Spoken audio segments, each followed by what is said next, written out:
നമ്മൾ കേരളീയർക്ക് ഭയങ്കര സന്തോഷമുള്ള ഒരു ദിവസമാണെന്ന്. കേരളം അതിദാരിദ്ര്യ വിമുക്ത സംസ്ഥാനമായി മാറിയിരിക്കുകയാണ്. ഇതൊരു ചരിത്ര നേട്ടം തന്നെയാണ്. എന്നാൽ ഞാനൊരു വീഡിയോ കണ്ടു. ആ വീഡിയോ ഒന്ന് ഞാൻ ഇവിടെ കേൾപ്പിക്കാം. 2013-14 കേരളത്തിന്റെ അതിദാരിദ്ര്യം എത്രയായിരുന്നു അറിയാമോ? വെറും 1.2%. പക്ഷേ ഈ ചെറിയ ശതമാനം ഇല്ലാതാക്കാൻ എടുത്തതോ 10 വർഷത്തിലധികം. ഇവരെന്തിനാണ് ഇങ്ങനെ പറയുന്നത്? അപ്പം ബാക്കിയുള്ള ഇന്ത്യയിലെ സംസ്ഥാനങ്ങളുടെ കാര്യം എടുക്കുമ്പോൾ BJPക്ക് 10 വർഷമേ കിട്ടിയുള്ളൂ, അതിനു മുമ്പ് കോൺഗ്രസ് ഭരിച്ചതുകൊണ്ടാണ് ഇന്ത്യ മുഴുവൻ നശിച്ചു പോയതെന്ന്. ഇതങ്ങോട്ട് ശരിയാവണില്ലല്ലോ. ഒറ്റ കാര്യം പറയാനുള്ളൂ, ഏത് പാർട്ടി ആയാലും നല്ലത് ചെയ്താൽ നല്ലതെന്ന് തന്നെ പറയണം. ഈ നല്ലതെന്ന് പറയാൻ മടിയുള്ളത് കൊണ്ട് എന്തെങ്കിലുമൊക്കെ വിളിച്ചു പറഞ്ഞാൽ നിങ്ങൾ ചെയ്ത ചരിത്രം വിളിച്ചു പറയേണ്ടി വരും. ഈ 10 വർഷ കാലഘട്ടത്തിൽ ഈ മാറ്റം സംഭവിച്ചിട്ടുണ്ടെങ്കിൽ അതൊരു നല്ല കാര്യം തന്നെയാണ്. അത് നമുക്ക് മാറ്റി പറയാൻ പറ്റില്ല. ഫണ്ട് നൽകി എന്ന് പറഞ്ഞ് അവകാശപ്പെടുന്നുണ്ടെങ്കിൽ ബാക്കിയുള്ള സംസ്ഥാനങ്ങളിലും കൊടുക്കുന്നത് ഫണ്ട് തന്നെയല്ലേ? എന്നിട്ട് അവിടെയൊന്നും ഈ ഒരു റെക്കോർഡ് കിട്ടുന്നില്ല. പലപ്പോഴും കേരളത്തോട് ഉപരോധ സമാനമായ നിലപാടുകൾ എടുത്തിട്ട് പോലും കേരളം ഈ ഒരു റെക്കോർഡിലേക്ക് എത്തുമ്പോൾ അത് കേരളത്തിന്റെ തന്നെ ഗുണമല്ലേ? കേന്ദ്രം പണ്ട് കേരളത്തെ സോമാലിയ എന്ന് വിളിച്ചിട്ട് അധിക കാലമൊന്നും ആയിട്ടുമില്ല. എന്നിട്ട് ഈ നേട്ടത്തെ കുറച്ച് കാണിക്കാൻ വേണ്ടി വല്ലാതെ അങ്ങ് പൊളിറ്റിക്സ് കാണിക്കുന്നത്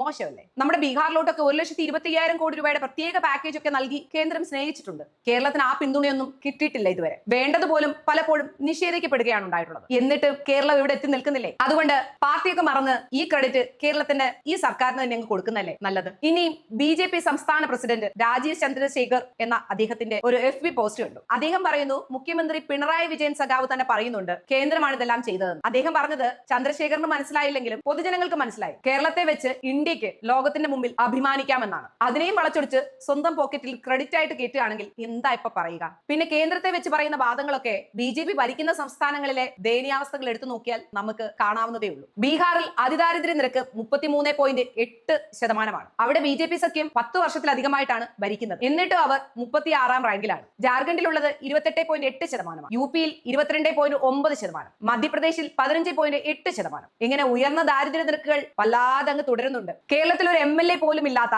BJP അവരുടെ തന്നെ സംസ്ഥാനങ്ങളിൽ 20 മുതൽ 30% വരെ ദാരിദ്ര്യം നിലനിർത്തുമ്പോൾ കേരളത്തിന്റെ നേതൃത്വത്തിന്റെ കയ്യിൽ നിന്ന് ഈ ഒരു ക്രെഡിറ്റ് എടുത്തുകൊണ്ട് പോകാൻ ശ്രമിക്കുന്നത് നാണം കെട്ട പരിപാടിയല്ലേ? പൊതുജനം എന്നുള്ള നിലയിൽ പാർട്ടിയൊക്കെ മാറ്റിവെച്ച് സത്യസന്ധമായിട്ട് പറയുകയാണെങ്കിൽ കേരളത്തിലുണ്ടായ ഏത് വികസനവും ഇവിടുത്തെ ജനങ്ങളുടെയും കൂടെ കഷ്ടപ്പാടിന്റെ ഫലമാണ്. അതിന് പാർട്ടി മറന്ന് പാർട്ടി പ്രവർത്തകർ അണിനിരന്നിട്ടുമുണ്ട്. ഇവിടെ ഉണ്ടായ പ്രകൃതി ദുരന്തങ്ങളിൽ മനുഷ്യർ ഒന്നിച്ചു നിന്നത് അതിനൊരു ഉദാഹരണം തന്നെയാണ്. അതുകൊണ്ട് ഞങ്ങൾ നേടിയെടുത്തതിനെ കൈയിട്ട് വാരാൻ വേണ്ടി ഇങ്ങോട്ടേക്ക് വരണമെന്നില്ല. ഇവിടെ അത് ആഘോഷിക്കാൻ ഞങ്ങൾക്കറിയാം.